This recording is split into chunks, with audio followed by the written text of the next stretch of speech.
রাজধানীর পল্টন মোড়ে মহান বিজয় দিবস উপলক্ষে সমাবেশ ও র্যালির আয়োজন করে জামায়াতে ইসলামীর ঢাকা মহানগর দক্ষিণ।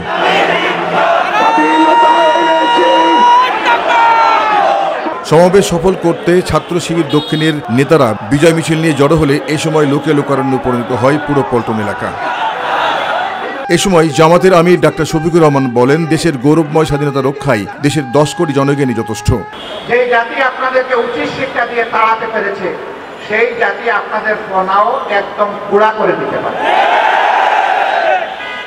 এটা মনে রাখবেন, এই দেশে যোদ্ধা 2 লাখ 4 লাখ নয়, এই দেশে যোদ্ধা মিনিমাম 10 কোটি।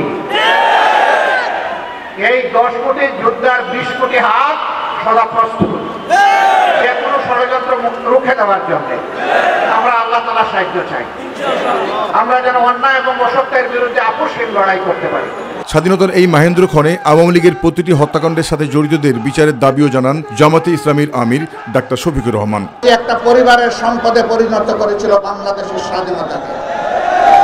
মুক্তিযুদ্ধের চেতনার নামে তারা জাতিকে শোষণ করেছে, ধোঁকা দিয়েছে, জাতির উপর জুলুম করেছে, জাতির অধিকার কেড়ে নিয়েছে, জাতিকে দাসে পরিণত করেছে। রাজধানী শাহবাগে দলের বিজয় র্যালি শেষে বাংলাদেশ ইসলামী ছাত্র শিবিরের সভাপতি মঞ্জুর ইসলাম বলেন, স্বাধীনতার 54 বছরেও এখনো এদেশে সামাজিক ন্যায় বিচার প্রতিষ্ঠা পায়নি।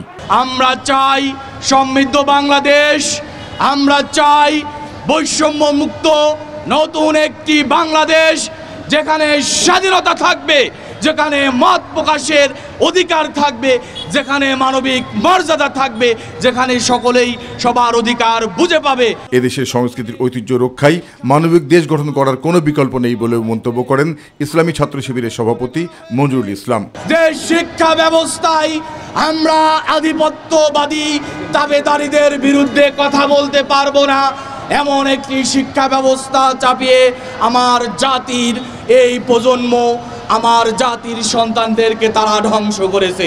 এর আগে জাতীয় মসজিদ বাইতুল মোকাররম থেকে শাহবাগের উদ্দেশ্যে এক বর্ণাঢ্য র্যালি বের করে ইসলামী ছাত্র শিবির। জাহিদ আহমেদ বাবু, মাই টিভি, ঢাকা।